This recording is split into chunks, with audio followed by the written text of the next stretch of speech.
Bom dia, vamos começar. O trabalho desse seminário, 15 seminários da Dermatologia Consular. Começamos bem ontem, foi encontro de reflexões. Nessa primeira mesa, cujo título é História do Patrimônio, a gente procurou, ela tem relação, né, com esse terceiro eixo do que a gente propôs para orientar o debate desse seminário, pensando os diálogos com as edições anteriores. E para compor essa mesa, a gente convidou pessoas cujas pesquisas participam de escolas de rever narrativas hegemônicas a partir da formulação de novas questões e aportes teóricos e metodológicos para trazer à tona agentes centrais para pensar a história do país, a questão do ambiente rural e urbano e o seu patrimônio. Ao fazer esse movimento, os trabalhos dos nossos convidados e convidadas problematizam, aprimoram e transformam práticas de uso sobre conhecimento científico, pressionando políticas urbanas, proteção legal e as políticas de memória. Então, é com muita satisfação que a gente convida para fora a Gisele Brito. Gisele é médica de planejamento urbano pela FAUSP, atualmente coordena a área de clinicidade de referências negras do Brasil, que, entre outras ações, participa da articulação do movimento Saracura Vai Vai, que, frente às obras do metrô, do Bexiga, vem lutando pelo reconhecimento e valorização da memória negra e reivindicando mudanças no projeto da linha para a preservação de um sítio arqueológico junto com o direito à cidade e que revela a presença de ao menos um quilombo urbano ali desde o século XIX presente, pelo menos. Parte dessa ação e história compõe a exposição Quilombo do Saracura Vai, legado, vivência e resistência, idealizado pelo Mobiliza, inaugurado no Centro de Preservação Cultural CQC, juntamente com a exposição Imagem do Patrimônio Bexiga, coordenado pelo Fábio do Nascimento, na época da diretora do CQC. Para quem ainda não foi, a gente indica muito a visita à exposição, que está lá no CPC, com a Major Quedinho, 353, da vida.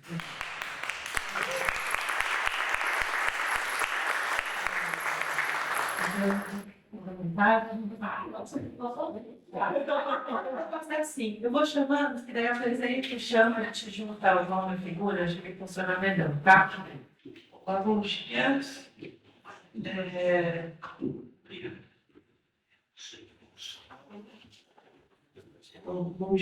Bom dia para todo mundo que está aqui comigo.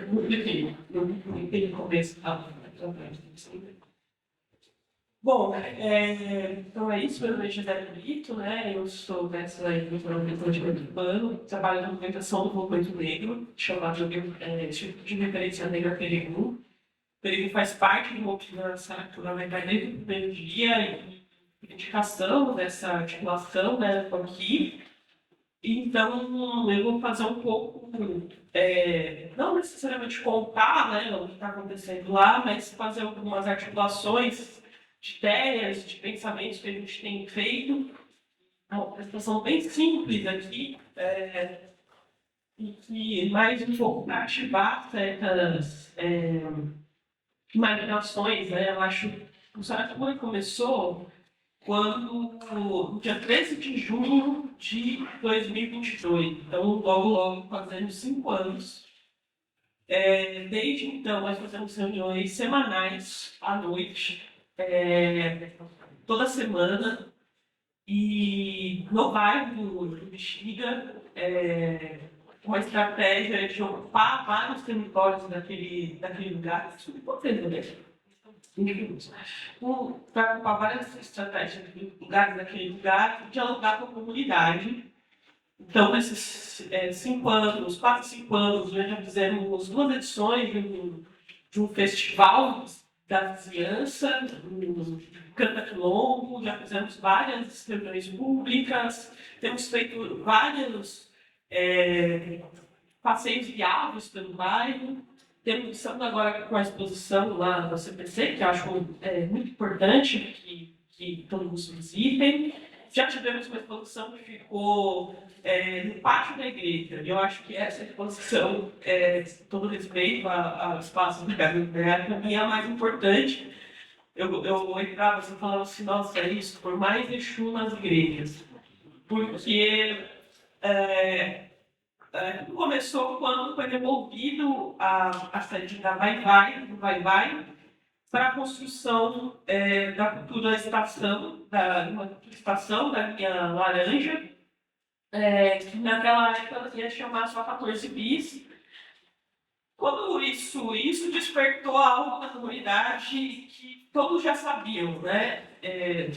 Não é uma comissão, mas só um ajuste. Na verdade, o Mobiliza ele não descobre o quilombo, né? Ele acha, ele colabora, faz pressão para que evidências que nós acreditamos ser esse quilombo, evidências arqueológicas, sejam respeitadas. O quilombo já é conhecido pela historiografia e ele é muito vivo nas ruas do Bexiga. Então, na verdade, eu acho que a gente falou de memória, de patrimônio, a memória do Bexiga ela é viva e ela é viva por conta das pessoas que contam essa história cotidianamente e não só no cotidiano, mas também estratégias bastante complexas, né? De um fazer político, de um fazer memória, de um fazer território. Então, o rio Saracura, que é o rio que está soterrado ali na 9 de julho, ele é vivo. Eu outro dia estava em outro debate, falei, eu acho que tem poucos rios que estão abertos na cidade de São Paulo, que são tão vivos, tão celebrados, tão conhecidos quanto o rio Saracura. O Saracura alcunha de pessoas que são muito importantes naquele território, ele é mencionado todo ano nos enredos da escola de samba, ele é conhecido na memória das pessoas, ele circula nas casas, nas ruas, ele é usado, ele é explorado economicamente. O Saracura é vivo o tempo todo, né? Saracura é o nome do rio, também é o nome do quilombo, Saracura, e é o nome de um pássaro, né? E a gente brinca que tem um dizer, né, que Exu jogou uma pedra ontem que atingiu um pássaro amanhã, sempre mas acho que é isso, e a gente brinca que, na verdade, essa pedra tem revivido um pássaro que é esse Saracura, né? Que circula não existe mais esse pássaro, mas ele circula vivo ali no território. Bom, quando o sítio foi localizado pelo IFAM,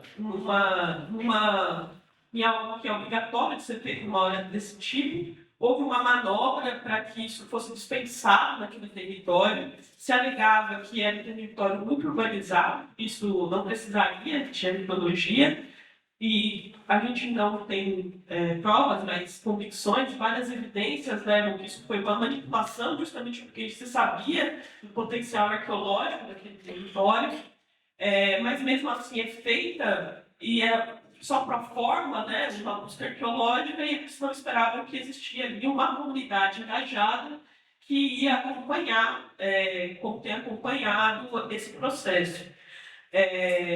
Nós nos aproximamos para dizer que ali era um espaço importante, porque seriam localizados essa arqueologia do quilombo. Nós ouvimos de muitas pessoas que quilombo não deixava resquício, né? Não deixava materialidade.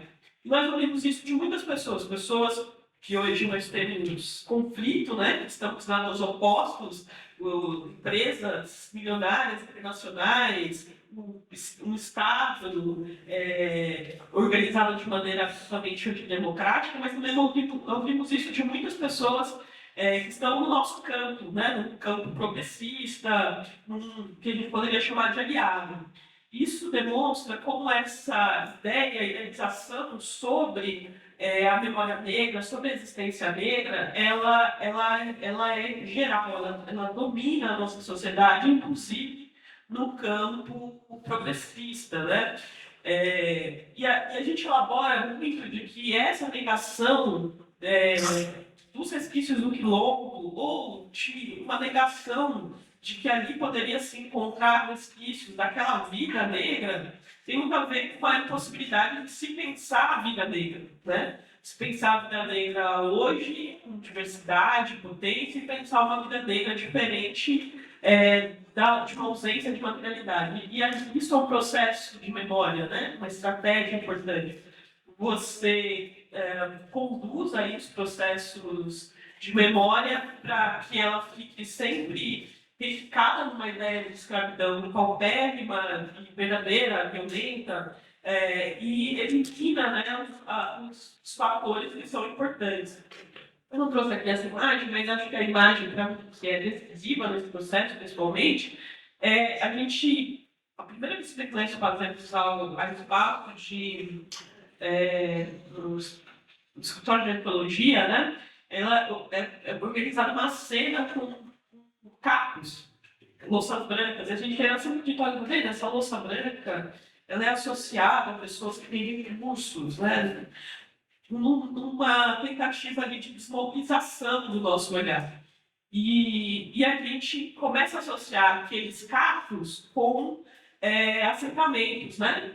Assentamentos para orixá que são feitos de louça, e aquilo faz com que a gente vai para os lugares e leva aquilo. Então, tem um repertório, né, de imagens, de produção cultural, que fica o tempo todo, de produção social, que fica o tempo todo sob escombros, né? Fica enterrado. A maioria dessas coisas, dessas fotinhas que eu vou mostrar aqui, que não são nem sequer as mais relevantes, mas algumas que eu mostrar, elas foram encontradas a 7 metros do nível da rua anterior. E hoje são mais de. Eu perdi a conta, eu não fui na minha ontem, mas a gente deve estar, eu vou dizer o último número, que é mais de 110 mil peças localizadas já nesse sítio arqueológico, uma fração mínima desse sítio arqueológico que já foi pesquisada, e várias delas sem dúvida, mas demandando muita pesquisa ligadas a práticas religiosas, né? Então, esse aqui eu acho bem bonitinho, que é um pedaço de uma louça, que dá para ver ali uma espécie de tambor, né? Talvez um porta-barco.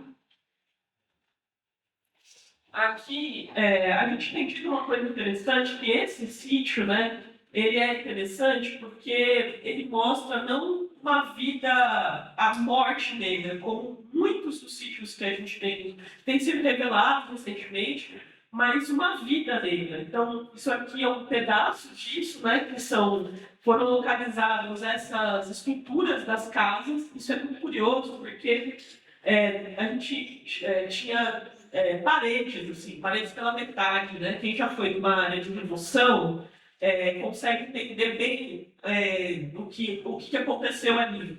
E as peças religiosas que foram localizadas, elas não são peças de despacho de rua, assim, né? Dizendo assim, né? Não é uma esquina, são coisas muitas dessas coisas são coisas que são caras, né? Não tem valor físico e nem valor monetário, né? São coisas que você carrega para a vida toda, essas coisas que são muito importantes para os praticantes. Aqui dá para ver um pouco mais, que é bem alto, né?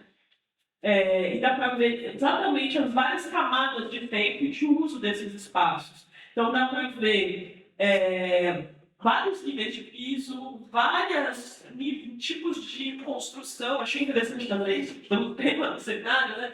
Várias técnicas construtivas, vários momentos de ocupação, inclusive com uma suposta mobilidade, né? Então, começava um material mais simples, depois você veio um material que era provavelmente mais caro de ser mobilizado, e a gente tem a principal indicação, né, é um espaço museológico no território, e que dê conta da pesquisa disso, né? Acho que a gente sabe muito, a gente tem, são muitas evidências do que aconteceu ali, mas é muito importante que se diga o que aconteceu aí de fato, que se pesquise, porque certamente tem muita evidência de violência nesse território, Tem algumas... tem uma tentativa, né, do Estado, dos agentes, de caracterizar esse espaço como uma arquitetura italiana, que é a memória que circula ali forte e que tem muitas evidências, muitos estudos sobre ela, e usar como se fosse um cortiço e tal. E a gente tem a gente joga a hipótese, né, se esse espaço como um todo ele não tinha o mesmo programa. Pelo tipo de distribuição dos materiais que foram usados, talvez um conjunto de casos que tinham o mesmo programa. Servia um programa de culto aos orixás, ou de venda de materiais religiosos, mas isso são hipóteses que precisam ser estudadas a fundo e que as formas como o Estado tem lidado com isso vão dificultar bastante. Aqui é um piso, dá para ver bem bonitinho aí, que tinha um piso de taco aqui, e esse outro piso que é dado no Caxangô. Aqui uma guia, né? Provavelmente de um Molu. Aqui sou eu sentado no forno. Isso aqui é maravilhoso porque eles começaram a tirar os pisos, né? A gente reivindica, a reivindicação é que tudo permanecesse lá para ser reconstruído, até para ser, não, para começar lá, para que o conjunto pudesse ser estudado como conjunto. Mas foram feitas manobras para retirar coisas que depois supostamente vão ser montadas, nós vamos fazer pressão para isso. Mas toda vez que eles retiram a camada, eles acham outra camada, né? É um buraco sem fundo. Isso aí é um forno. Os próprios equipes arqueológicas falaram, isso aqui é um forno, tinha evidência de carvão e o lugar de estar sentado. Isso aqui são outros objetos menores e tal. Mas eu queria aproveitar os últimos minutos para falar o seguinte. Então, essa história da memória viva, da memória em permanência, né? Quando tudo começou, a indicação de um espaço discográfico, do espaço museológico, ela é sempre combatida com a ideia de uma exposição. Isso é bem importante porque você disputa de recursos do Estado e da forma como o Estado trata isso, né? A gente ouviu que existia vários espaços, vários materiais ligados à materialidade negra que nunca haviam sido pesquisados. Nós sabemos que isso é a tendência, então a gente precisa que isso seja pesquisado.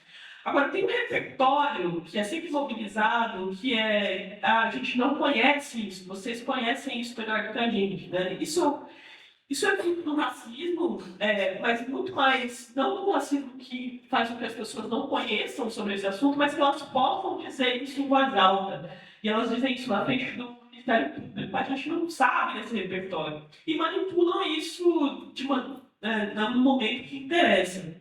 Agora, todas essas coisas, elas são reconhecidas muito facilmente pelas pessoas que vivem o território e que conhecem esse repertório. Então, autoridades religiosas que foram a esse espaço, os próprios moradores antigos daquele território, que lembravam de conjuntos de casas, que lembram do saneamento do rio, que têm lembranças do rio vivo, do rio aberto.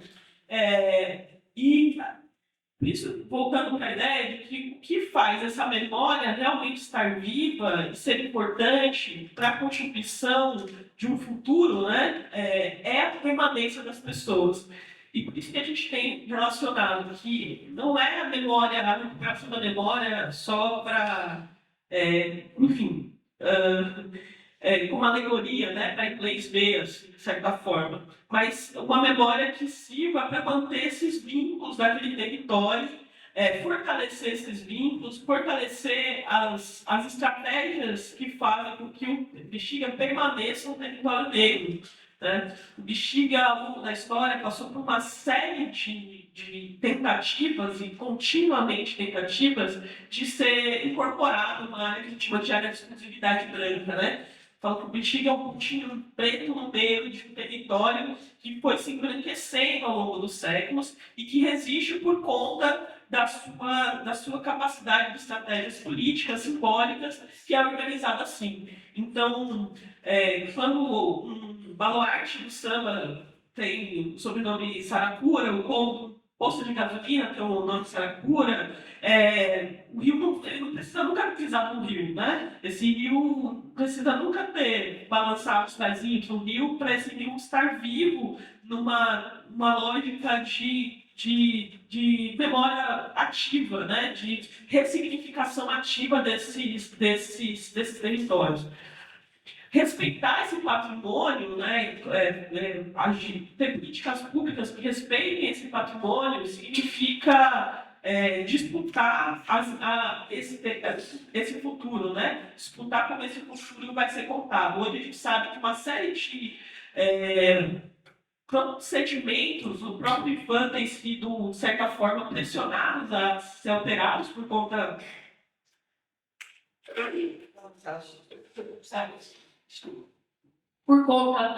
dessa articulação, dessa pressão contínua ali. A gente sabe que uma série de pesquisas têm sido feitas, né, novas pesquisas sobre o Bexiga, novas pesquisas sobre esses territórios, mas na prática é muito menos sobre descobrir algo, né, tirar da terra, mas é isso, reanimar e de possibilitar um futuro para essas coisas, né? Enfim, acho que depois a gente vai para a conversa. Já foi dito aqui, essa exposição do São Vitor, ela foi feita por pessoas, né, do Sakura, com o pessoal da equipe do CPC.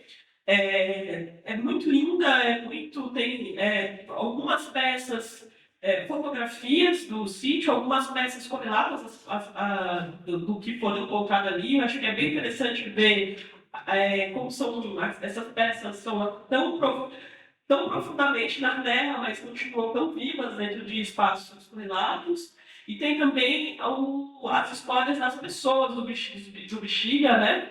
Tem uma série de depoimentos que têm sido colhidos aí para manter viva essa história e para valorizar essas pessoas que fizeram essa história, esse território permanecer enfrentando, né, os processos de embranquecimento, os processos de especulação imobiliária que querem sempre incorporar esse território a uma lógica de menos vida, de padronização aí para produtos imobiliários.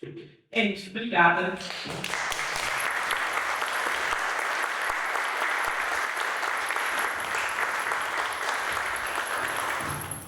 Obrigada, José.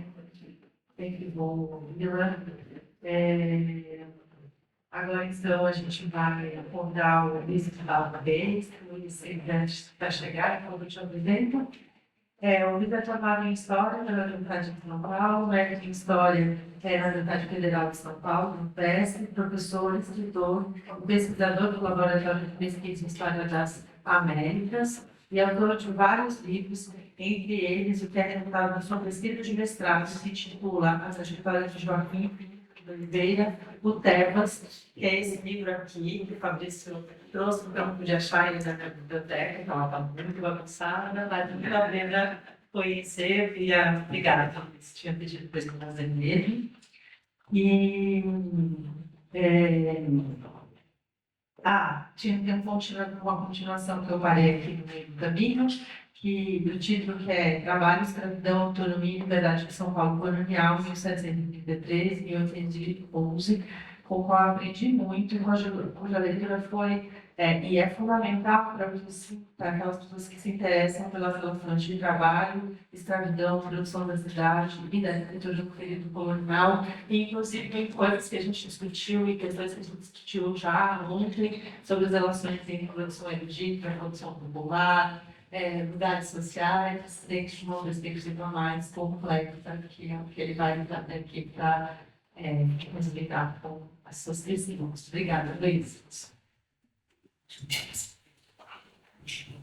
Quando a gente fica muito com os papéis, aí já apresentei. Agora eu também tenho que ter o papel.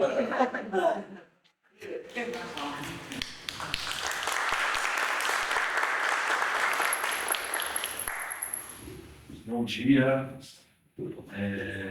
a todos e a todas, a todos. É um prazer enorme estar aqui. Eu gostaria de agradecer imensamente o convite feito há cerca de um ano pelos organizadores do seminário, parabenizá-los, desejar vida longa a seminários como esse, tão necessários e urgentes, com temáticas extremamente relevantes. Gostaria de agradecer a você, Joana, gostaria de agradecer ao Fabrício, é uma honra estar aqui. Não sei se tenho grandes contribuições a dar, mas vou contar um pouco aqui de um personagem, de uma personalidade que viveu em São Paulo no século XVIII e contradiz a lógica que a minha colega apresentou aqui anteriormente sobre uma visão da escravidão, que o escravizado só apanhava, que era vítima em tempo integral, especialmente na arquitetura, como alguns estudiosos disseram, como estudaram em São Paulo, que o negro, que a presença, aliás, europeia e indígena, seu de tal magnitude que o negro não contribuiu em nada na arquitetura paulista. E aí o Tebas contradiz essa lógica e mostra que os negros não só contribuíram, os africanos que são descendentes, mas suas impressões digitais são vistas até hoje de apagamento, e a força desse personagem faz com que hoje, dia 9/6/2026, quase 200 anos depois da sua morte, nós estejamos aqui falando sobre ele. Eu tive o prazer de conhecer esse personagem quando eu ainda estava na graduação, e a discussão era se ele era uma lenda, se ele existia, se ele não existia. E aí, tempos depois, eu tive o privilégio de encontrar a publicação, de me debruçar, de um trabalho árduo, mas que rendeu aí um livro publicado pela editora Unesp, como a Joana apresentou. Bom, o Gruzinski, Sérgio Gruzinski, nos fala de um desafio que é conectar a história global à história regional. No caso da trajetória de escravizados, esse desafio é ainda mais complexo. Eu diria sui generis. Esses personagens são fugitivos, deixaram poucos registros sobre si. Frequentemente, esses registros vieram, seus feitos foram registrados pelas penas das autoridades coloniais.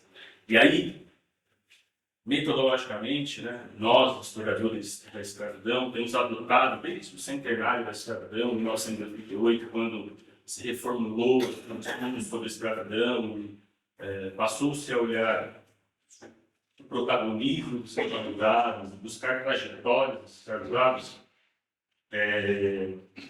Quando esses personagens fogem do nosso campo de visão com regularidade, porque eles vão deixar registros, aí a gente amplia a nossa escala e passa a analisar esse drama colossal que foi a escravidão do Atlântico. Diferente de personagens como o Aleijadinho, o Alufado Fino, o Rosa Egipcia, que são personagens que transitam aí em diferentes lugares desse mundo chamado Atlântico, para fazer ali uma referência ao nosso maior africanista, o Alberto Acosta Silva. Tebas é um personagem provinciano, regional. As suas ações, os seus feitos estão mais circunscritos à história de São Paulo. E aí, quando Tebas ele nasce em Santos, em 1733, nós temos poucos registros sobre a história do Tebas em Santos. Ele era filho de Clara Maria Pinta, e na sua certidão de nascimento, ele é filho de Clara Maria Pinta, é pai incógnito, ou seja, não se sabe quem é o pai dele. Ele era escravizado de Antônio de Bento. Esqueci. Desculpa, faz tempo que eu vou falar sobre ele. De Bento de Oliveira Lima e Antônia Maria Pinta. E aí, em 1750, quando ele tinha cerca, ele nasceu em 1733, em 1750, quando ele tinha cerca de 17 anos, ele muda para São Paulo. Quando ele chega em São Paulo, 1762, é o primeiro registro que a gente encontra sobre o Tebas, é quando ele se casa com a Natália de Souza, com quem ele tem 4 filhos. E aí é interessante a documentação, porque mostra que a Natália de Souza era uma escravizada, que ela veio do Rio de Janeiro para São Paulo. E é interessante essa parte do processo, é a parte mais longa do processo, porque mostra ali toda a burocracia que eles tiveram que enfrentar para poder se casar na Igreja Católica. O Tebas era católico, obrigado. O Tebas era católico e a Natália também. E aí teve que correr os banhos, documentação que ele veio do Rio de Janeiro para que ele pudesse se casar. Então já é um dado interessante, um escravizado, casado, com filhos. E não só um escravizado casado com filhos, embora ele fosse escravizado, ele morava numa casa diferente da do seu senhor. Ele morava na região do centro, do Triângulo Histórico, numa casa diferente do Bento de Oliveira Lima. Então, vou fazer rápido, eu sei que tem 10 minutinhos, vou fazer uma cronologia bem rápida. E como se trata de uma trajetória, acho que a cronologia nos ajuda aí no organizar cronologicamente a história. Então, ele se casa em 1762, em 1765 assume a capitania de São Paulo, um governador chamado Morgado de Madeira, e ele tem várias responsabilidades, porque São Paulo tinha perdido a autonomia para o Rio de Janeiro, essa autonomia é retomada em 1765, eu vou entrar aqui nessa discussão, mas ele faz uma série de reformas administrativas, econômicas, políticas, e entre elas, reformas arquitetônicas. E é aí que o Tebas entra. Quando o Tebas vivia em Santos, ele aprendeu a construir com cantaria. A técnica de cantaria, que é cortar, entalhar as pedras, empilhá-las uma sobre a outra. Em São Paulo, majoritariamente, a técnica que predominava era a taipa de pilão.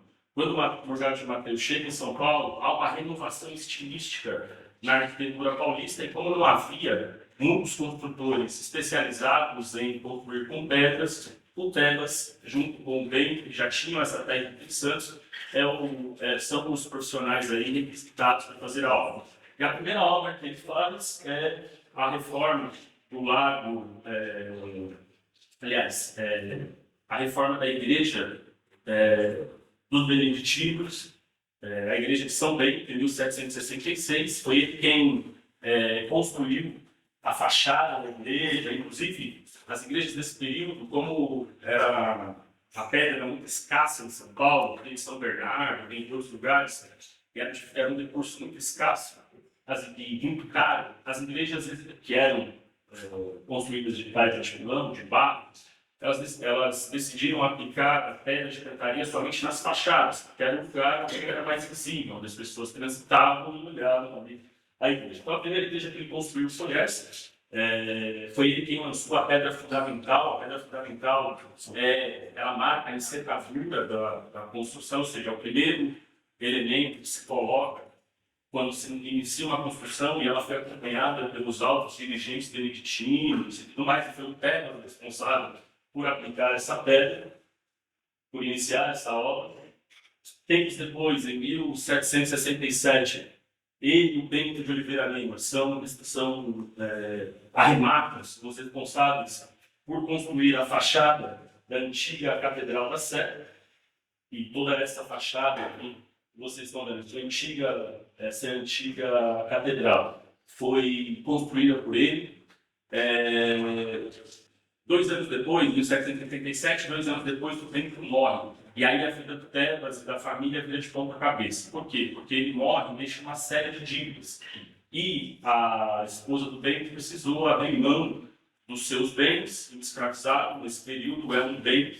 E o Tebas foi leiloado, foi levado a leilão para poder pagar as dívidas do falecido. Durante as fases da obra, quem compra é um membro da igreja, chamado Mateus Lourenço de Carvalho, um arcediaco, compra o Tebas para que o Tebas termine e finalize a Catedral da Sé. Ele finaliza a Catedral da Sé 9 anos depois, e quando ele finaliza a Catedral da Sé, 1 ano depois de ter finalizado, ele entra com um processo contra a sua senhora. Daí um outro dado interessante, um escravizado mestre de obras, superrequisitado em São Paulo, casado com 4 filhos, que mora numa casa que não é a casa do seu senhor e que processa o seu ex-senhor. Então veja que nós não temos aqui nenhuma vítima, não temos sangue, não temos pelourinho, nós temos um protagonista que tinha aí habilidades bastante interessantes. E aí, ele não só, quando Bacon morre, ele não só goza de mais autonomia. Por quê? Porque quando o mestre dele morreu e ele ficou sob a responsabilidade da senhora, antes de ir a leilão, era ele quem negociava com aqueles que tinham interesse nos seus serviços. E essa obra foi feita antes dele ter processado a senhora, né? A obra que permanece até hoje, a Ordem Terceira do Carmo, essa fachada que fica ali do lado do prédio da Secretaria de Segurança Pública, na Praça da Sé. Essa fachada é a fachada construída por Tebas. Aqui é do século XIX, é a foto do Militão, e ali é uma foto atual. O convento foi demolido, mas a igreja permanece, essa igreja foi construída por Tebas. E aí o que acontece? Quando ele morre, quando Bento morre, lá em 1767, é ele quem toma a dianteira. Então é ele quem senta para negociar com os irmãos carmelitas, é ele quem define os prazos da obra, é ele quem diz quando será cobrado pela obra. E ele coloca, inclusive, os seus bens, não pela sua senhora, como garantia de que a obra seria feita em determinado prazo. Bom, tudo isso já são dados aí que desmontam a nossa visão estigmatizada, né? Nosso imaginário colonial de como era a escravidão. Aliás, uma das facetas da escravidão. Bom, eu já estou encaminhando para o fim. Depois que o Tebas ele processa, né, Antônio Maria Pinta, consegue a liberdade, ele ganha o processo, e com o dinheiro que ele ganha do processo, ela entra no processo contra ela, tem que ser que ela devia para ele, inclusive das obras que ele fez nessa Ordem Terceira do Carmo, ele ganha o processo, ganha o dinheiro, e ele compra a liberdade do Paulo Mateus Lourenço de Carvalho. Depois disso, ele ainda vai arrematando várias obras, como a fachada aí da Ordem Terceira do Seráfico Pai Francisco, que está ali na Faculdade de Direito, né, conjugada à Faculdade de Direito, na USP.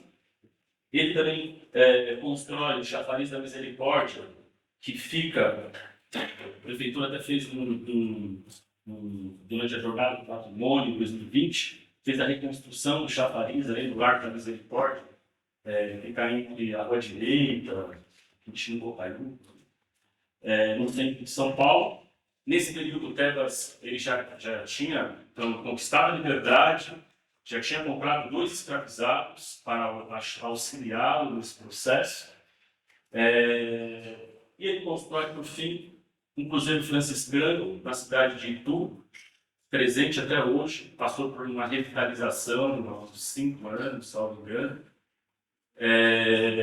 Esse cruzeiro ele ficava em frente à igreja, ao complexo franciscano, já não existe mais, mas o cruzeiro ainda está lá. Aqui, e o Tebas, uma informação interessante também, né? Ele se alfabetiza. Quando o arcediano lá compra, o arremata, para terminar a construção da Sé, ele se alfabetiza. Então, ele passa ele mesmo a escrever os recibos, ele passa a escrever, ele mesmo assina o processo contra Antônia Maria Pinta. Esse aqui é um recibo de uma obra que ele fez em São Paulo.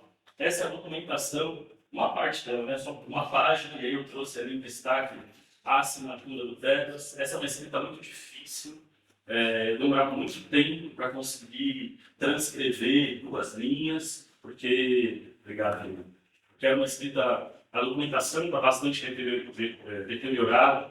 Curiosamente, o Arquivo Público de São Paulo, há uns 2 anos, eles fizeram uma exposição sobre a presença negra em São Paulo, trouxeram a Mucanda Teodora, trouxeram Tebas e outras figuras que viveram em São Paulo, tiveram uma contribuição resgatada por meio dos documentos do arquivo, e o próprio arquivo não tem mais essa documentação, por quê? Porque ela foi retirada da circulação devido à possibilidade de envenenamento.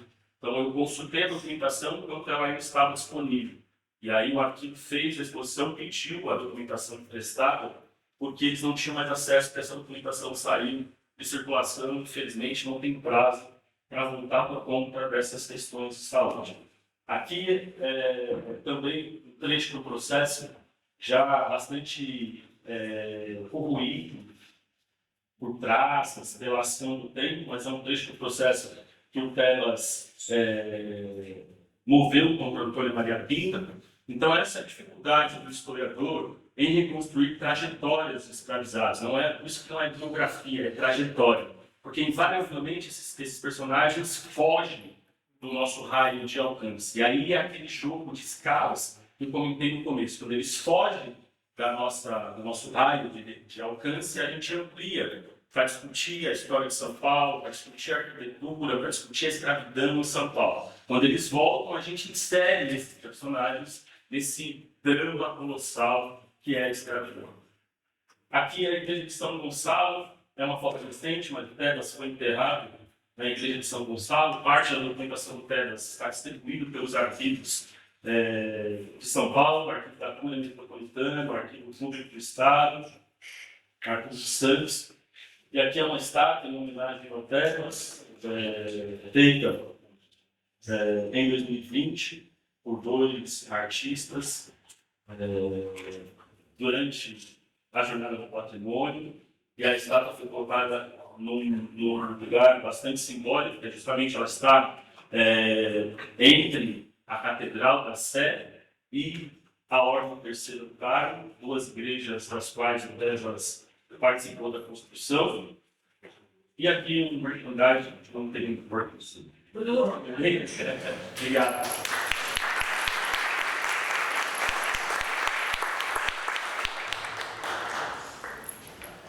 Obrigada, Luiz. Já então cheio de perguntas. Então, para fechar a mesa, quero convidar a Mariana Pérez Cabral. Mariana é formada em Comunicação Social e História, fez mestrado em História e doutorado em Antropologia, é atualmente docente do Departamento de Antropologia e Teologia da UFMG. Seu trabalho é dedicado a discutir a relevância das narrativas arqueológicas na construção do passado, desafiando a nossa imaginação em direção ao futuro mais inclusivo e diversos, ancorados na transformação ativa do presente. Daí o seu engajamento com pessoas, práticas e pensamentos contracoloniais, que tem orientado sua produção de temas como arqueologia na Foz da Amazonas, teoria e metodologia em arqueologia, arqueologias indígenas, arqueologias etnográficas e práticas colaborativas. Mariana, então, vou passar a sua palavra. A gente também está muito contente de poder tê-la aqui conosco. Bom, obrigado, gente. É um prazer estar aqui. Bom dia para todas, todos. Agradecer o convite, né? E essa apresentação eu vou contar um pouco do projeto que está em fundamento. E é um projeto que não é um projeto que eu faço sozinho, tem um grupo, tem parte do grupo, o Marco Antônio aqui presente com a gente.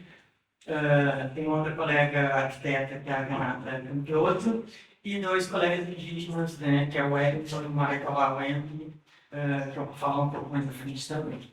Então, esse projeto é financiado por um programa internacional, que é esse programa de arquiteturas em madeira ameaçadas, que é um projeto que está ligado à Universidade de Oxford Brookes, na Inglaterra. Então, eles criaram uma rede de financiamento de projetos distribuídos no mundo inteiro para esses contextos de arquiteturas de madeira sob risco.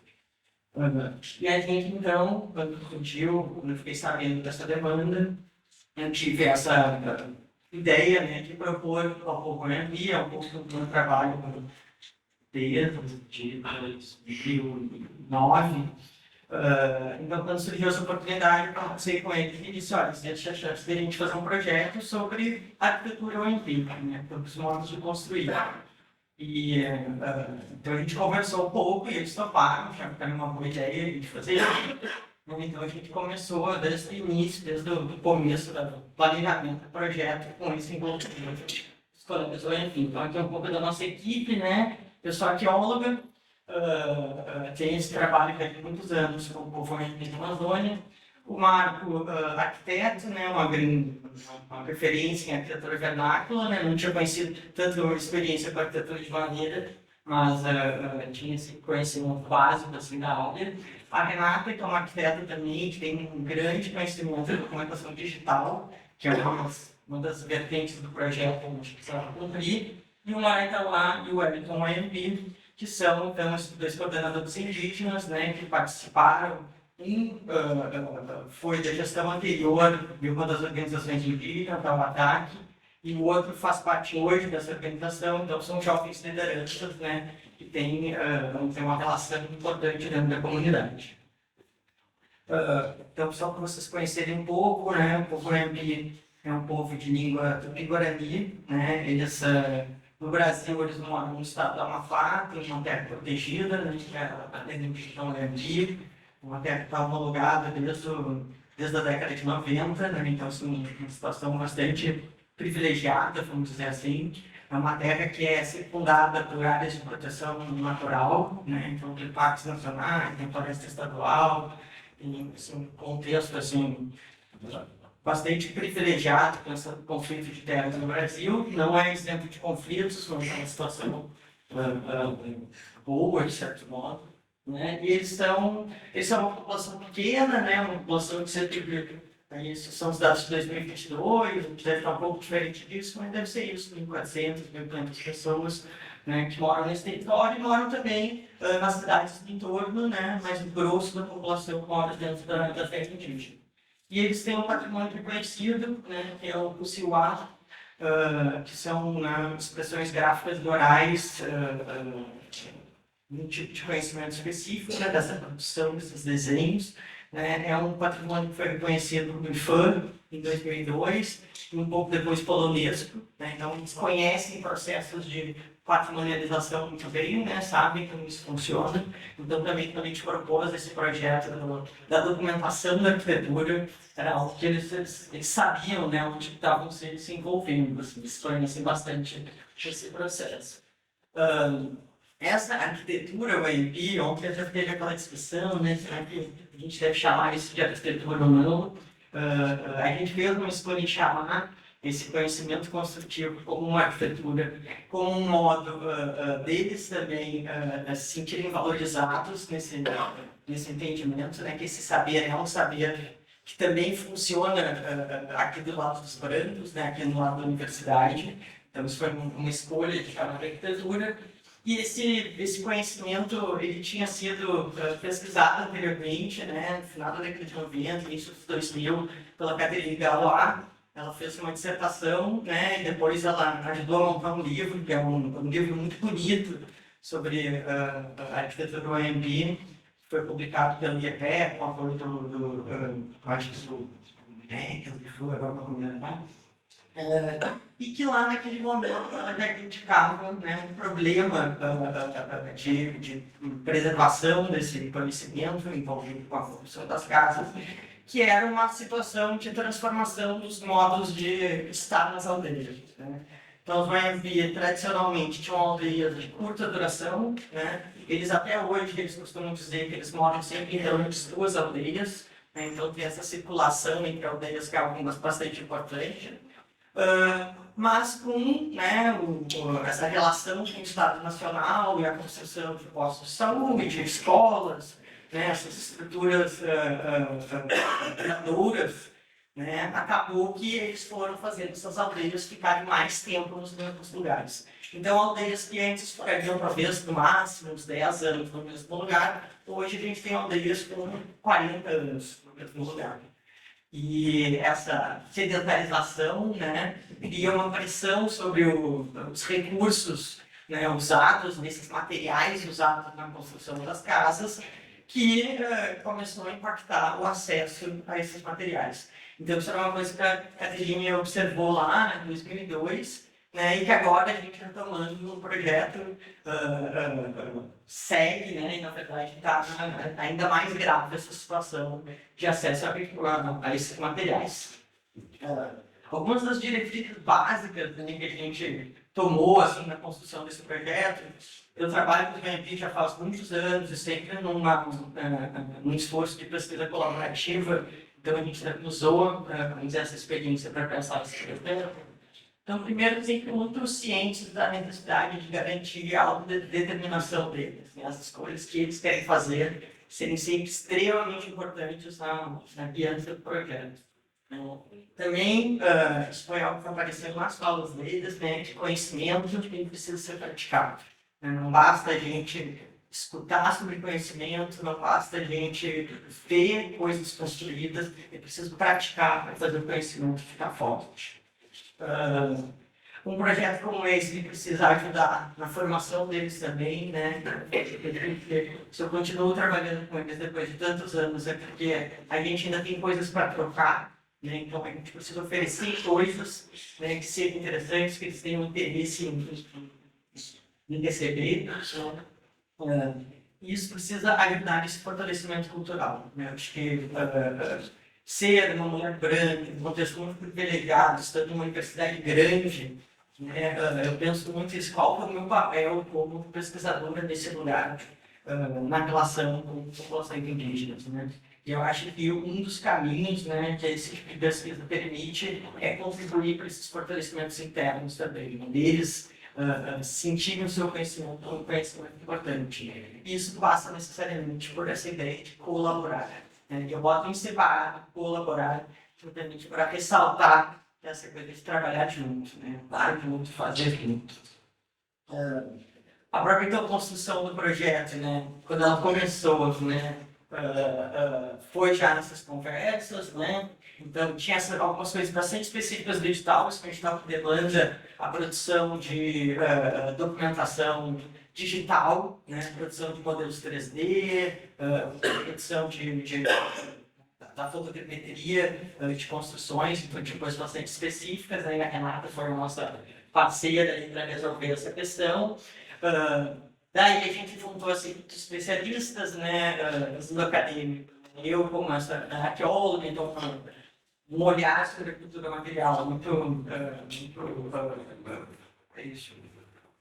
experimentado, a arquitetura vernácula, claro, né, e essa documentação ambiental, e os VMP participando desse projeto, pensando junto com os detentores desse conhecimento e os interessados, né, nesse processo. Né. Então, de cara, eles disseram que tinha interesse, mas nas primeiras coisas que me disseram foi: ok, a gente não quer só documentar, a gente quer construir. Né? E daí tinha uma coisa bem específica, porque o edital não tinha requisitos para construir. Então, o edital era muito específico, que isso é um projeto de documentação, não é um projeto de construção, de reforma, de conservação.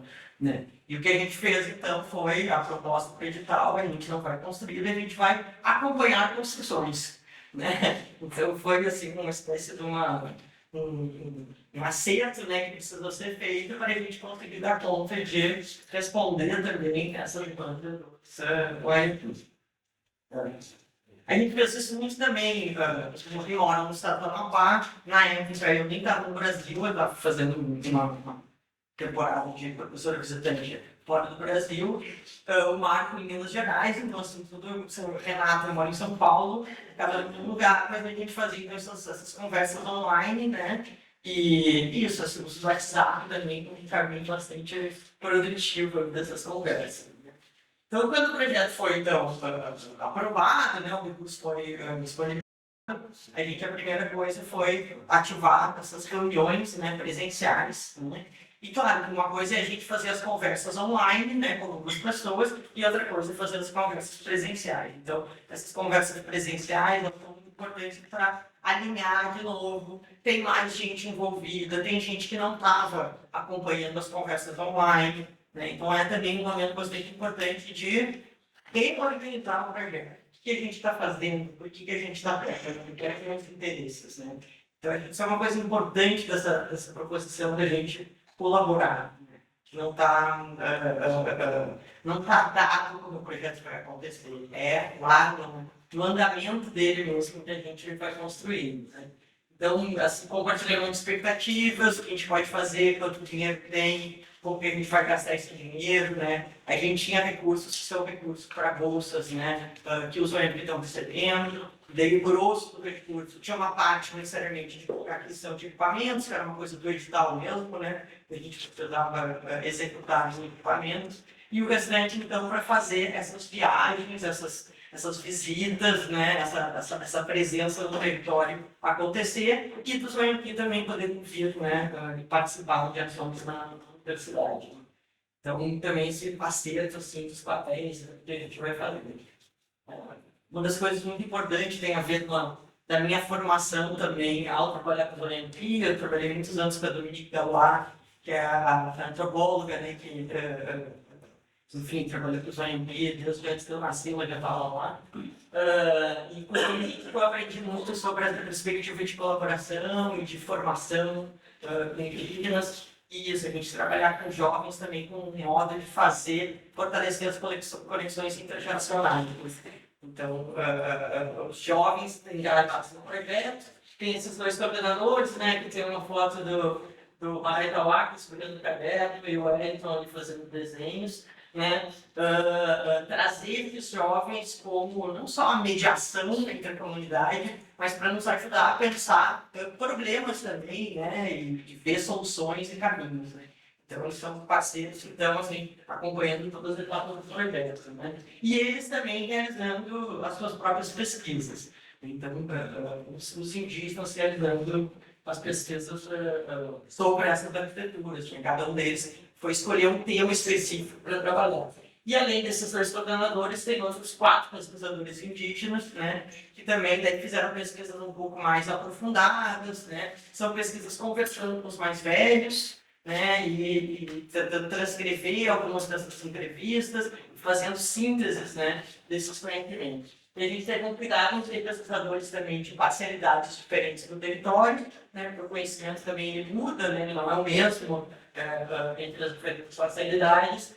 E aqui tem um dos desenhos, a gente trabalhou muito com a produção de desenhos, nós vamos pegar muito de desenhar, e o desenho como um modo de expressão de conhecimento. Né? O desenho ele não é uma representação, né? O desenho ele é uma elaboração intelectual sobre aquele conhecimento. Então, aqui tem uma dessas vistas aí, isso, uma casa, né, os detalhes, os nomes dos termos, todos envolvidos com a arquitetura. Uma das bases, então, foi seguir essa questão indígena, né? Então, a gente ter esses mais velhos também nos orientando e nos guiando de como fazer essa relação, né, jovens e velhos, ser fortalecida e ser envolvida, né, e os coordenadores indígenas ajudando também nessa comunicação geral com a comunidade. Né? Então, eles são muitas pessoas que estão fazendo essas conversas, né, participando dos grupos e transmitindo ideias do projeto. E acho que um desafio muito forte, eu acho que todo mundo que trabalha em comunidade sente isso, é a gente acertar tempos, né? Porque é isso, os projetos têm demandas, têm prazos, têm financiador, tem um relatório, né? E tem o tempo das aldeias, né? Tem tempo outras coisas estão acontecendo. Os OMP do Domingo se ensinou isso, o OMP tem uma agenda muito cheia, né? São muitas atividades acontecendo, não só no território, mas também de coisas outras com a sociedade nacional, né? Que atravessa a vida deles. E então, assim, sempre um cuidado, né? De a gente tentar fazer acordos que funcionam. Então, ver isso, acertar tempos, né? Para fazer essas coisas acontecerem. Não é fácil, mas a gente vai, acho que tentando, né? Acho que essa ideia de construir pontes também é muito importante no projeto, né? Essa ideia, então, eles têm muito interesse nessas coisas que a gente chama de tecnologia, né? Então, eles têm, a gente usa drones, as câmeras fotográficas, né? Gravadores, filmagens, eles têm muita vontade de usar essas coisas, né? GTS, aprendeu essas coisas. Então, a gente teve essa troca e a gente fez esse movimento disso, de trazer, né, os coordenadores já vieram 2 vezes à UFMG, né, então teve uma das vezes eles fizeram uma palestra, inclusive lá na Escola de Arquitetura, né? Mas essa coisa de conhecer também outros estudantes indígenas da universidade, né? E, enfim, trocar. Né? Eu acho que um dos grandes desafios, né, é a gente ter esse cuidado, porque as nossas explicações, né, que são as explicações técnicas, elas não se sobreporem, né, não virarem a caixa onde o conhecimento AMP tem que entrar. E acho que isso é muito fácil de a gente escorregar nisso, né? Eu lembro que a gente estava fazendo a construção da casa, o Marco me olhando e vendo lá, quando eles começaram a construir a casa, o Marco olhou para mim em determinado momento e disse, não, mas eu acho que essa estrutura está muito fina, será que vai dar para sustentar a casa? Ele segura a onda, deixa eles sabem construir, vamos esperar. Mas será? Deixa os caras, eles não estão inventando, né? Eles estão praticando um conhecimento que é muito forte, né? Mas é isso, como a gente tem essa tendência de querer explicar, né? Explicar o outro, e a gente é construído nessas nossas universidades a serem as pessoas que sabem, né? Então também lidar com essas outras pessoas demanda a gente desaprender esse lugar, não é fácil. Eu queria mostrar alguns dos produtos localizados, eu sei que é um dos filmezinhos da modelagem interessante de uma das casas, né? Isso também é uma treme aí dessas casas interessantes. Essa é uma casa bastante típica, né? Essas casas, eles têm essas casas de 2 pisos e casas térreas.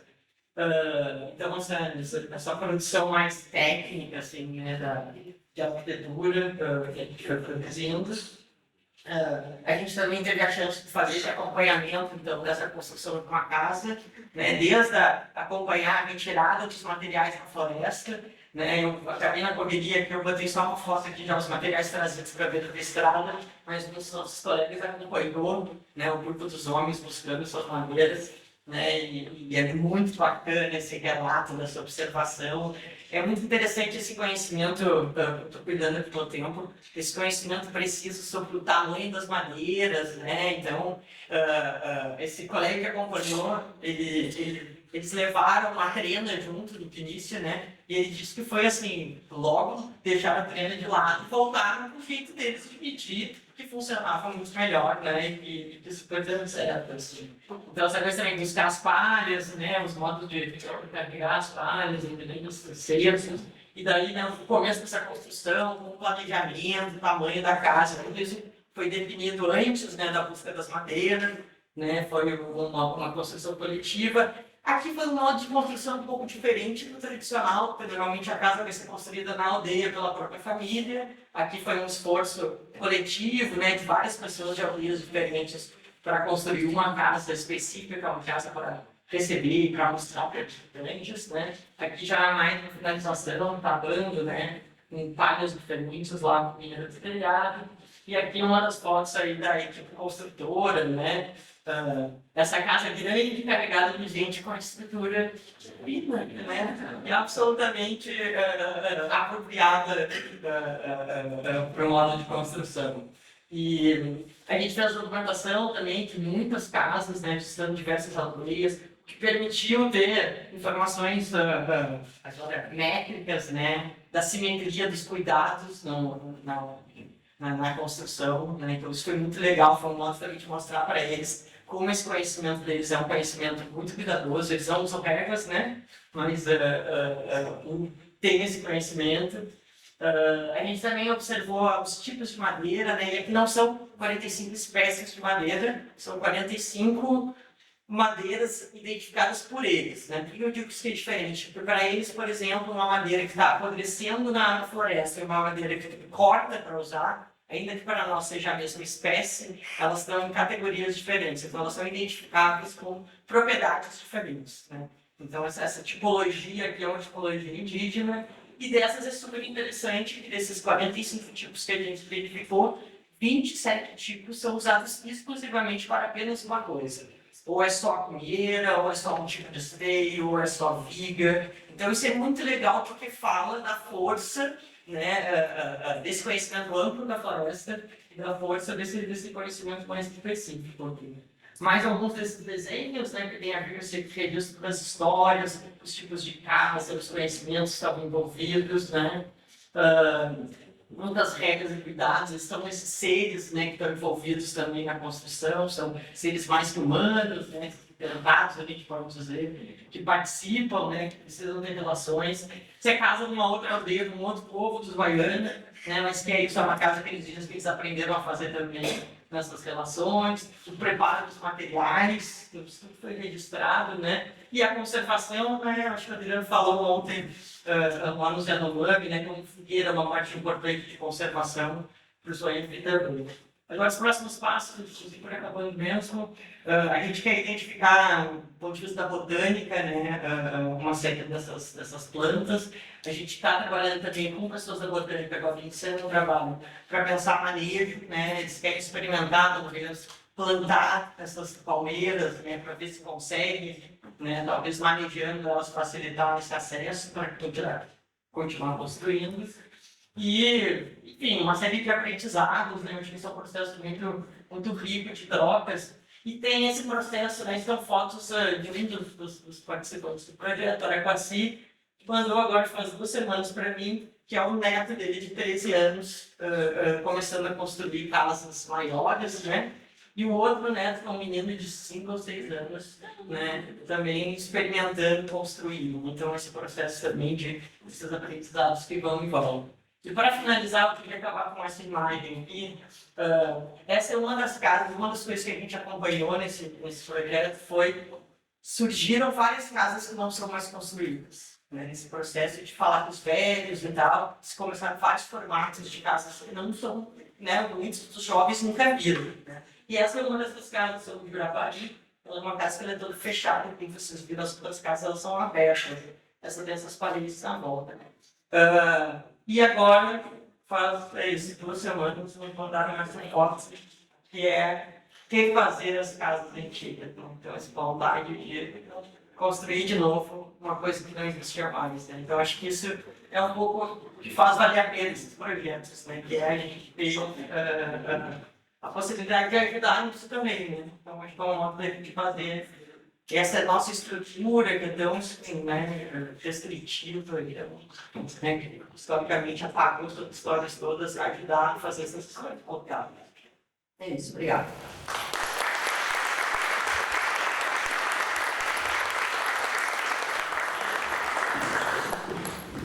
Eles tinham toda a razão, né? Eles têm toda a razão, né? Foi praticado.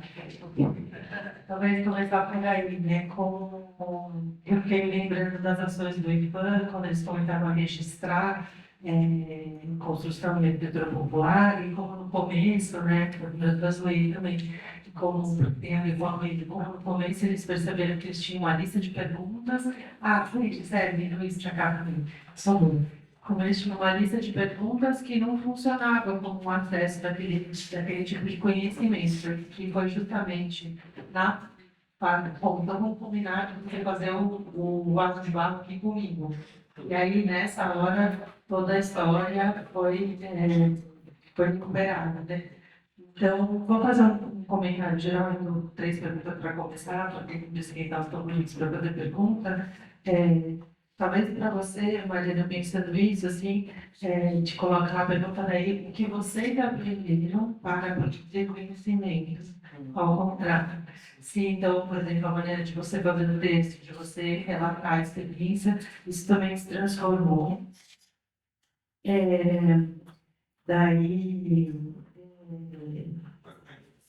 Tem uma coisa que eu pensei, né, ouvindo a Gisele e o Luiz também, tem essa história mesmo, que vocês dois falaram, né? Não tem documento, não tem vestígio, tem pouco vestígio, não tem nada e tal. E como realmente a gente precisa problematizar essa fala, né? Porque, a princípio, não tem vestígio dentro do registro de como se faz a história, né? E do que se perguntava. Se você começa a fazer outras perguntas, os vestígios vão aparecendo. E você, ou aqueles mesmos vestígios que já existiam, eles começam a ser vistos de um outro ponto de vista, de um outro ângulo. Tanto o seu trabalho, né, Luiz, mostra isso. Assim, não tem nada sobre telas, a gente tem muitas coisas sobre telas, e você consegue constituir essa história. Uma coisa em relação a José, não tem nada, porque quando você olha esse monte de cabos, você não sabe o que eles significam, mas se você tem outra referência, você começa a também reconhecer as coisas. E aí, eu fiquei pensando muito, Gisele, queria te ouvir um pouco mais sobre isso, assim, justo sobre isso, né? Sobre essa disputa. Na verdade, a minha pergunta é, ao longo do processo, o que foi mudando, ou se houve mudança na perspectiva de vocês, de reconhecimento desse lugar e também nas estratégias de ação? Porque você falou, né? São 5 anos. Quando vocês chegam, tem lá um conjunto de coisas que vocês estavam pensando e eu vejo que vocês foram se transformando também nesse processo. Então, eu queria que vocês comentassem um pouco mais sobre isso.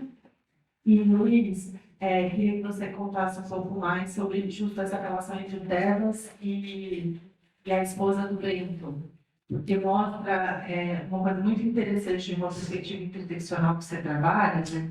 Você não usa esse termo, mas que está ali, que é justamente os lugares sociais deles, né? Porque isso, o Devas tem um conhecimento, o Bento morre, ele que fica na frente das obras, ele sabe ler e escrever, e ela não.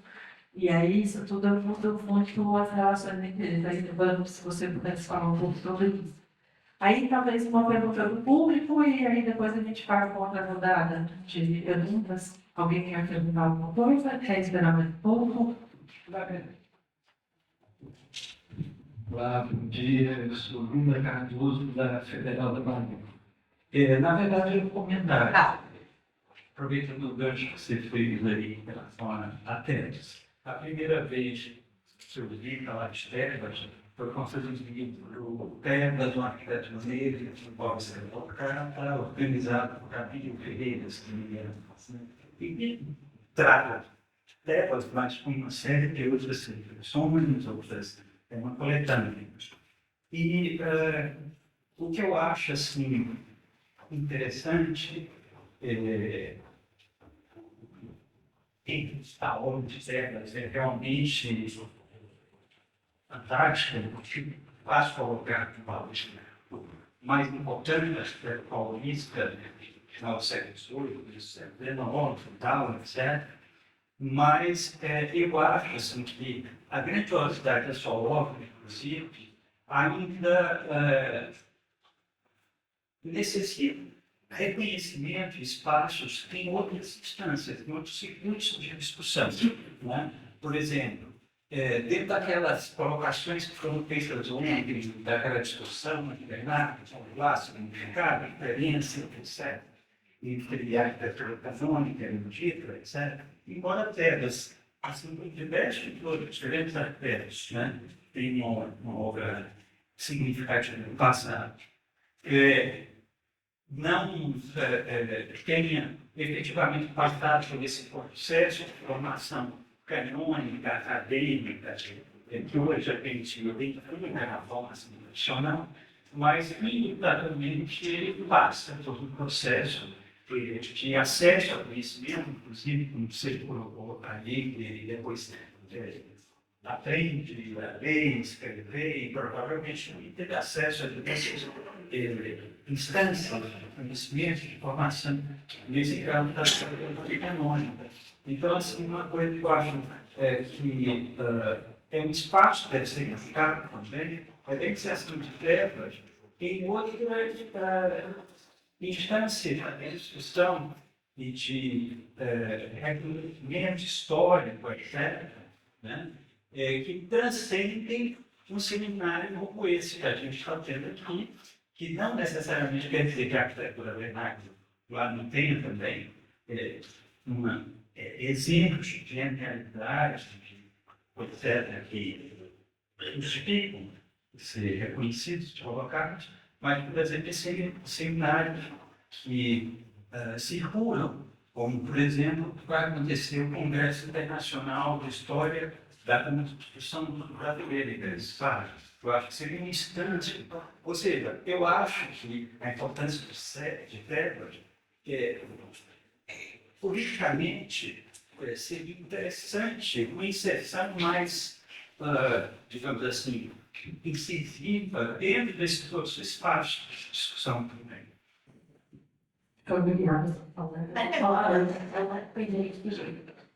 Queria só dizer uma coisa, já disse que eu sou pesquisadora aqui na FAO, eu não pesquiso isso. Minha pesquisa é sobre outra coisa. Isso é um campo, é um relato do processo mesmo. O ativista, claro, isso influencia a minha pesquisa, mas não é a minha pesquisa. Mas eu já não um pouco do que foi dito, né? Você perguntou o que muda, né? O que é recente. Eu acho que, para nós, com todo respeito, a gente hoje não. Conheço poucas pessoas que conhecem mais sobre arqueologia, a organização do que Luciano Araújo, que é uma das pessoas, que é moradora do Bexiga, é uma das lideranças do movimento negro radical, da Marcha Negra, enfim. E manja tudo de infante, de enfim. A gente. Essa pergunta é interessante porque a gente tem que ir aprendendo essas coisas, mas cada vez parece que a empresa de arqueologia, que o Estado sabe menos, e cada vez eles falam que sabem menos. Quanto mais coisa aparece sobre cultura negra, sobre práticas religiosas, mais eles falam publicamente que não sabem, que não conhecem, que não é verdade, que é uma manipulação, porque ao mesmo tempo eles vivem dizendo que a arqueologia é uma ciência, que é uma técnica que nós não conhecemos. Então, não interessa para eles, nós não sabemos nada, quando eles deveriam justificar o edital que eles ganharam, eles não sabem de nada, apesar de eles serem a principal empresa de arqueologia do Estado, enfim. A gente tem feito, acho que ao longo do processo, né, também queria falar um pouco sobre essa questão do quilombo, né? A gente não trabalha com a ideia de quilombo como é conhecido, né, a partir de 88 pela Constituição. A gente trabalha com um quilombo como tecnologia social, com reconhecimento e tal. Então, era um quilombo lá, mas a gente não reivindica o reconhecimento de quilombo e nem imagina que acho que é uma questão da datação, né? Isso meio que pouco importa. Sempre as pessoas perguntam de quando que é, e quando a gente está em espaços assim, em que a técnica, né, em que as evidências é muito interessante, né? Isso aqui todo mundo sabe, né? O arquiteto sabe, esse tijolo é a partir de não sei quando, não sei quando. Isso não nos importa, inclusive para a lei também não importa, a arqueologia não importa se é dinossauro, se é carnaval do ano passado. Na verdade, o que a gente tem instigado é que isso precisa ser pesquisado. Então, desde o começo, o nosso trabalho tem sido levantar hipóteses que não foram levantadas por conta do desvio que foi feito no processo. Então, formalmente, quando você faz essa prospecção arqueológica, você tem que um projeto, tem que ter um projeto. Isso nunca foi feito. E nós sabemos bem que se tivesse sido levantada a hipótese de que havia uma população de pessoas negras que praticavam determinadas práticas religiosas, saberia que perto do rio ia encontrar algum tipo de coisa e que perto da mata ia encontrar outra coisa, né? A gente, se tivesse sido o projeto, nem conhecia no início o próprio Vai-Vai. Um dia a gente falou, cadê os trabalhadores não sabiam de algum Vai-Vai, não aparecia nos mapas.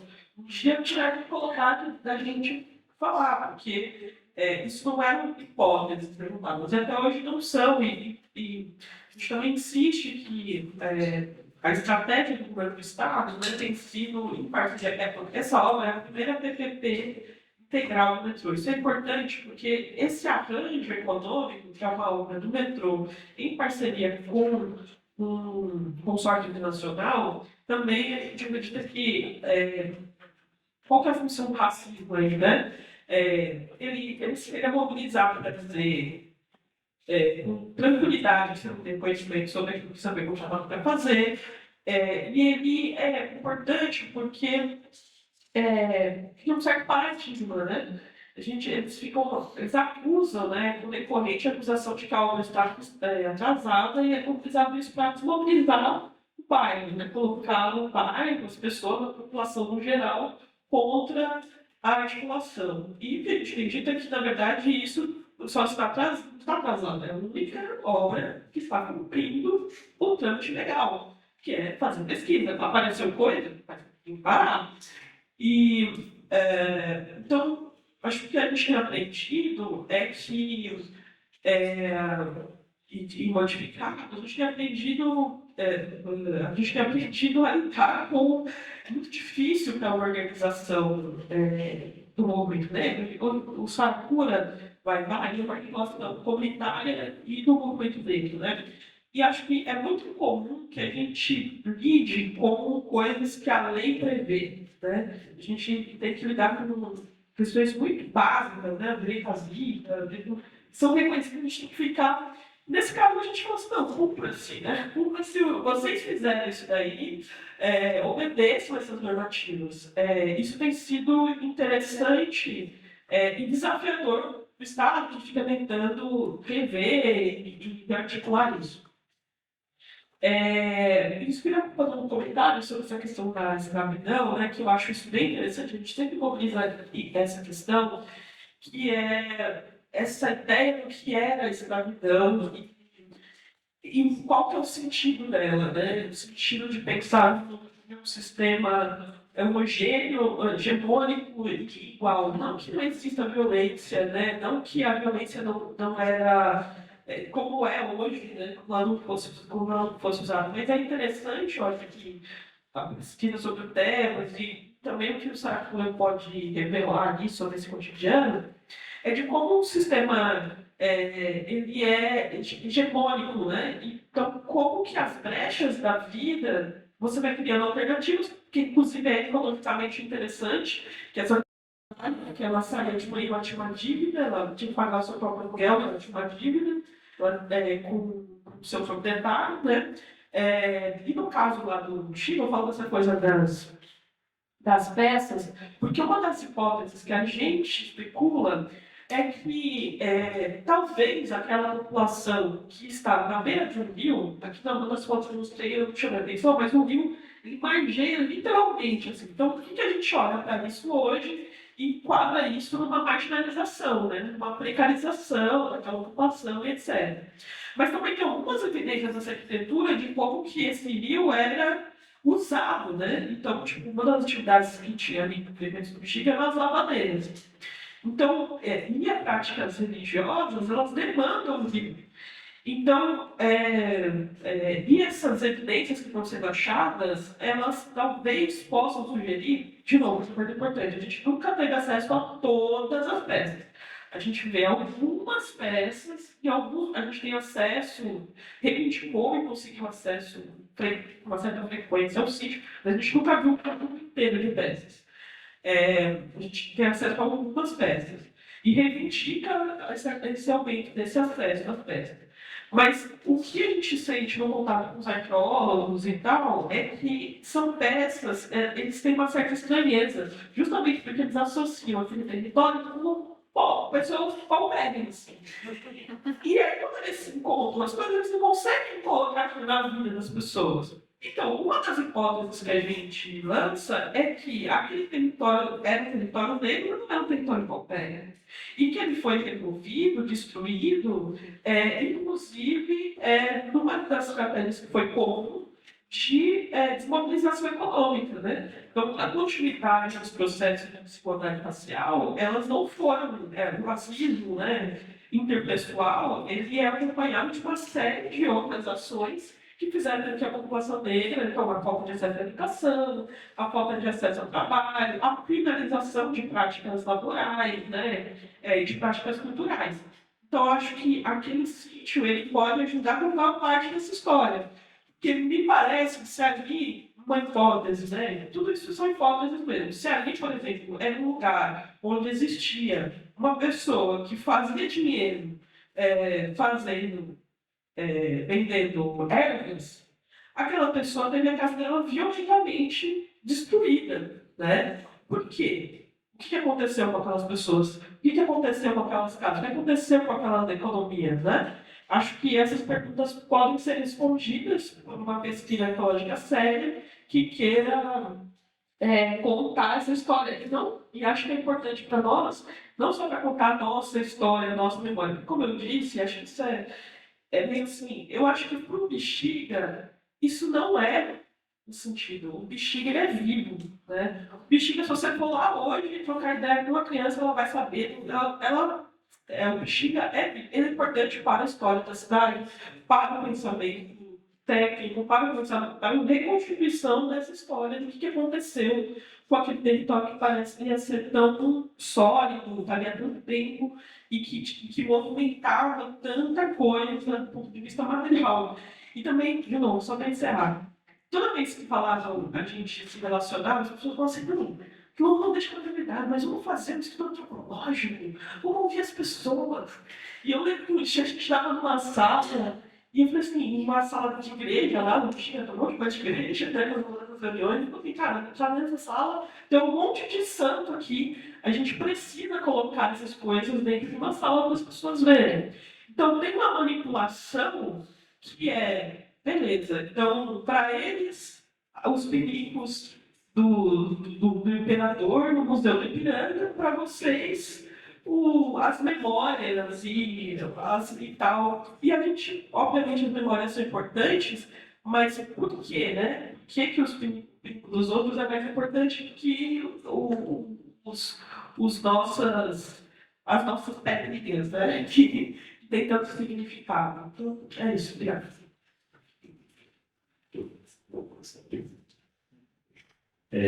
Bom, obrigado de novo pelas perguntas. Obrigado, Lula, pela pergunta. Responsabilidade para esse produto. Desculpa por trocar.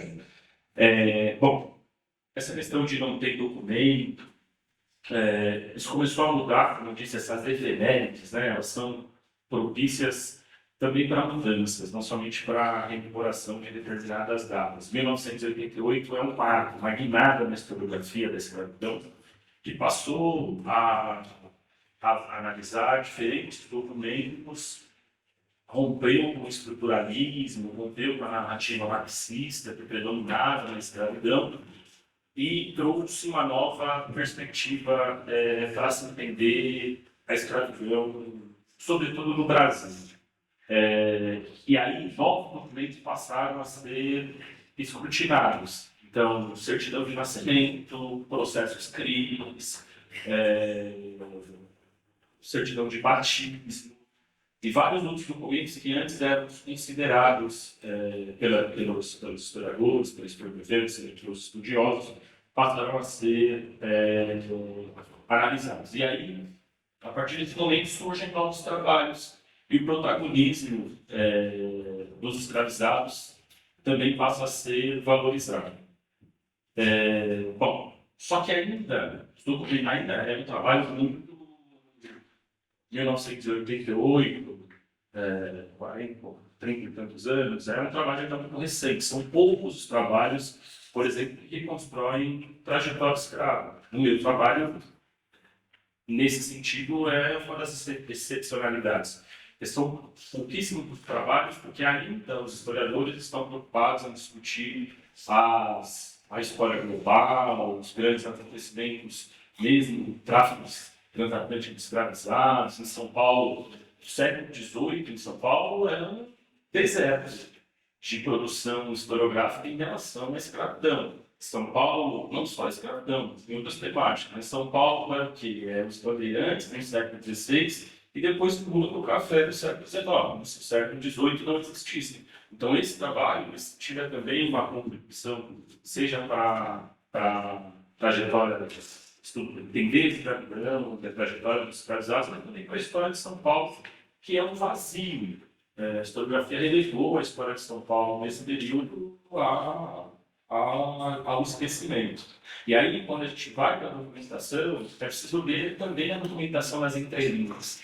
A ausência da documentação já diz muito o que nós vamos ler na documentação, né? Então, qual é o nosso olhar na documentação, o que aqueles documentos não dizem, que a gente não dito, né? Que é muito dito desse não dizer, desse apagamento. Então, é essa questão. Há documentação, mas há também ainda uma morosidade em relação à pesquisa e a leitura dessa documentação, que é uma documentação muito difícil também. Eu mostrei para vocês ali duas, três fotos, mas todo o corpo documental é coalhado de buracos, de problemas relacionados à falta de informação, de conhecimento que a gente não tem. Eu mostrei história também. Bom, quando o Bento morre, né, em 1769, durante a construção da Catedral da Sé, o Tebas já tinha autonomia em relação, já tinha hoje no trabalho que se chama, eu fiz questão de colocar o termo autonomia, porque ele de fato gozava de uma autonomia bastante grande. Embora eu reconheça também que essa autonomia traga benefícios para o Bento, mas uma das hipóteses, inclusive, é que o Tebas seja filho do Bento.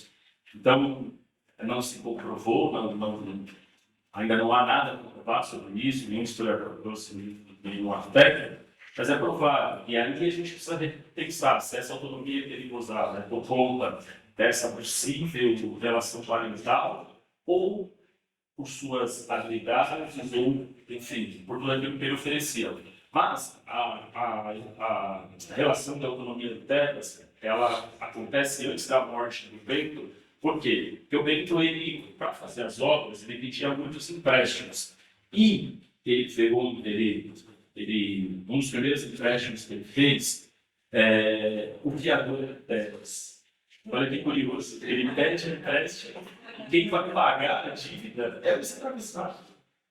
Se ele não paga, o escravizado paga. Depois que ele morre, e aí essa história é fantástica, assim, ele morre, e aí o arcediago, lá, o Arremate, o Ligão, mas nesse interregno, porque não era um dia para a noite, o ritmo das coisas no nosso período colonial, eles eram muito morosos. A igreja demorou 10 anos, a Catedral da Sé, para ser finalizada. E nesse meio tempo, o Tebas estava ali naquele processo de ser doado, mas ele também ia trabalhando em outras obras. E aí, na Ordem Terceira do Carmo, que foi uma das igrejas que eu mostrei, está claramente a documentação em que ele senta numa mesa com o alto escalão carmelita e ele diz, olha, eu te dou um prazo tal. Se a obra não for concretizada, está aqui, ó, no edital, vocês podem tomar esses bens de vocês. E é isso, a Antônia Maria Pinta não domina os traquejos, ela não sabe, ela não é alfabetizada, no processo ela faz uma cruz, então a cruz é sinal de quem não é alfabetizado, o Tebas assina, ela não domina os traquejos das negociações, ela não entende os custos. Então, o Tebas toma essa dianteira e ele mesmo vai negociando com essas pessoas que queriam o seu trabalho, né? Então, ele tem aí uma autonomia bastante grande. Depois, inclusive, ele vai alendando, ele é um dos escravizados que aparece lá, né? No Leilão, ele é um dos escravizados mais valiosos, tem uma mentalidade bem capitalista, mas, enfim, os seus companheiros de cativeiro não valiam, pelo menos lá na ocupação, um terço do que o arcediago pagou no Tebas. Então, como ele era um escravizado muito habilidoso, já era muito conhecido na cidade, isso fazia dele uma pessoa muito requisitada, né? Então, essa autonomia é bastante grande. E ele não só tem autonomia para depois da morte do Bento, e ele como depois que ele é matado, ele faz um morto lá com o arcediago, e ele diz, olha, depois que eu terminar de construir a Catedral da Sé, eu vou angariar os recursos e eu vou comprar a minha liberdade. Ele compra a liberdade. Depois disso, ele vai viver, enfim, tem 2 netos, enfim, ele morre com 78 anos, não tem que falar, 1811, por isso o trabalho é de 1733, quando ele nasceu, a 1811, né? Por fim, Tebas em outros espaços, né? Você comentou a obra do Abílio, eu acho que ele tem essa característica de ter projetado Tebas para os meios de comunicação, ter colocado Tebas em algumas outras instâncias, né? Antes dele, em geral, no filme, já tinha uma música sobre o Tebas, acho que todos conhecem, né? O filme já tinha uma música sobre o Tebas. Vai, exatamente. Tinha uma música sobre o Tebas, e aí ele resgata essa história do Tebas, ainda sob um olhar que estuda um livro, depois tem um outro trabalho pontual, e o trabalho do Abílio, que é esse trabalho de uma coletânea, que ele vai resgatando alguns aspectos da historiografia, né? Ele não teve acesso à documentação, então o trabalho dele não se difere dele nesse sentido, né? Mas há uma outra diferença, não só em relação ao trabalho, mas também acredito eu, porque acho que aí seja um ponto que se conversa com aquilo que você comentou. O Tebas foi chamado de arquiteto de uma maneira política, e aí nós temos que entender o espírito do tempo, né? Ele é chamado de arquiteto, nomeado de arquiteto, e recebe o reconhecimento de arquiteto pelo sindicato dos arquitetos, e passa de arquiteto no momento em que as demandas do movimento negro, o protagonismo negro tem sido reivindicado, mas eu tenho uma outra chave. E aí, com todo respeito ao lugar onde estou e aos arquitetos que me ouvem, mas ninguém mora no desenho. Então eu valorizo um mestre de obras. O Tebas era um mestre de obras. Como mestre de obras, eu valorizo o capital. Por isso não chamo de arquiteto, não há nenhum desenho, não há nenhum projeto, nenhum croquis, absolutamente nada que ligue o Tebas à arquitetura. Portanto, ele é um arquiteto, nesse nosso tempo histórico, político. E, de maneira política, eu o chamo de mestre de obras, porque eu prefiro privilegiar o mestre de obra, aquele que constrói. E reitero que ninguém mora no desenho. Ele construiu centenas de obras, diversas obras, e eu valorizo aqueles que durante décadas, séculos, foi desconsiderado para que o arquiteto colocasse o seu nome no projeto e apagasse todos aqueles que construíram. Então, para mim, ele não é um arquiteto, é um mestre de obra, e como mestre de obra, eu conheço. Então, é isso. Acho que...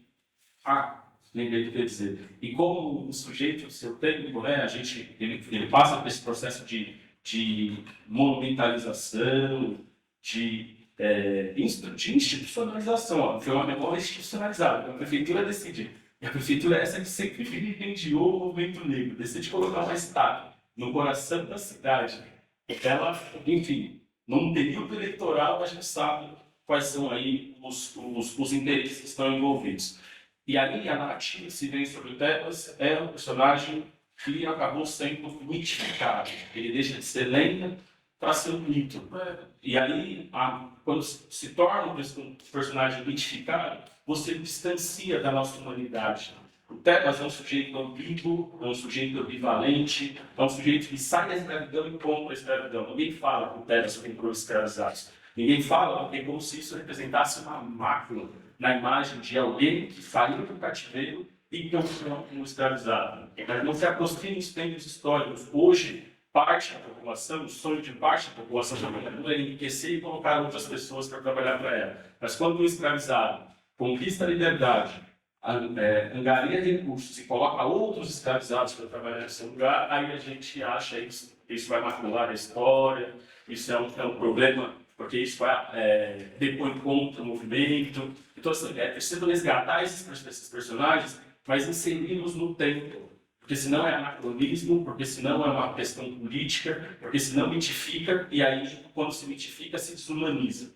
Então, eu sempre discuto isso. Há dois fios que ligam a história do Tebas. Se no começo do século diziam que o Tebas era uma lenda, que ele não existia, ou que ele era português, branco, como se disse em alguns historiadores do começo do século XX, hoje o Tebas é visto como um mito, E o que liga esses dois elementos é a raça. Antes a raça era negada, agora a raça é afirmada, mas com todo o seu potencial político que essa raça pode emanar. E com isso se desumaniza o personagem.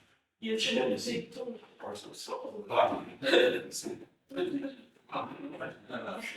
Não, e acho que esse é um movimento contínuo, né? A gente também vê isso, né? Então, quando a gente começa a notar que aquele território que foi construído e usado podia ser explorado tecnicamente, aí não. Mas fazer uma exposição, que é um pouco a solução, fazer um espaço expositivo, a gente coloca uma galeria e a gente diz, não, esse não é, porque esse espaço expositivo ele reafirma esses mitos e retira o lugar do fazer político das sensibilidades humanas. Então, acho que a autonomia dos sistemas, você tem um nível de autonomia que é vendido, né? E que é a mesma coisa. Então, você vai... então tá bom, então não é quilombo. Vocês querem quilombo? Aí a gente nunca saiu, mas a maioria a gente tem uma repercussão muito interessante em mídia. E a maioria das pessoas se aproximam porque querem achar esse quilombo, porque o quilombo é mítico, né? Agora, a Maria lá que tinha um ET dentro de casa, não. Né? Que não vende, né? Mas que foi removida, como são removidas hoje as pessoas em favelas para você te revolve o moinho, porque o moinho produz drogas e construir um parque. Então você pode remover pessoas que estavam ali há gerações para sanear um rio e hoje vai construir um metrô.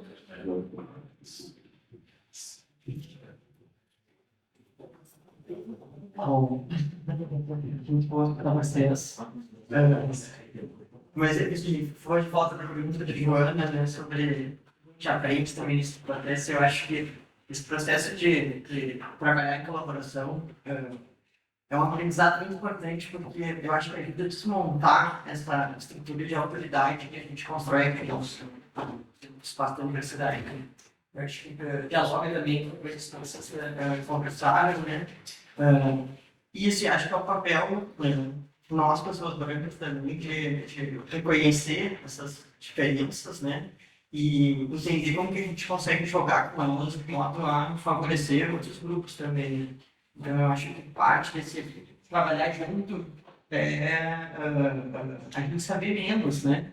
A gente entender que o conhecimento é produzido em todos os lugares, né? Não só dentro da academia, né?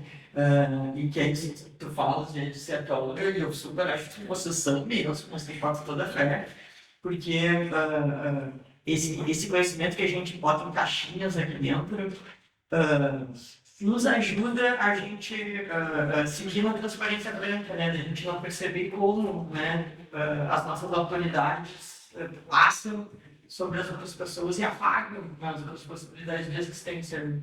Então, eu acho que parte do movimento de trabalhar com é um movimento de a gente conseguir se ver como pessoas de cores diversas também, né?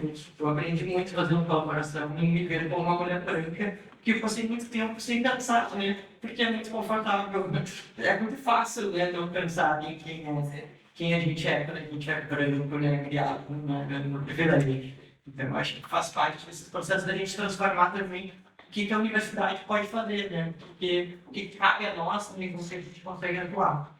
Por isso, é isso, acho que é aprendizado, né? É isso, baixar a cabeça e aceitar que a gente vai errar, né? Eu apresentei aqui, parece tudo lindo, maravilhoso, tá tudo aqui, né? É cheio de conflitos, é cheio de problemas, é cheio de... é isso, tem que parar coisas, tem que repensar, tem que transformar, né?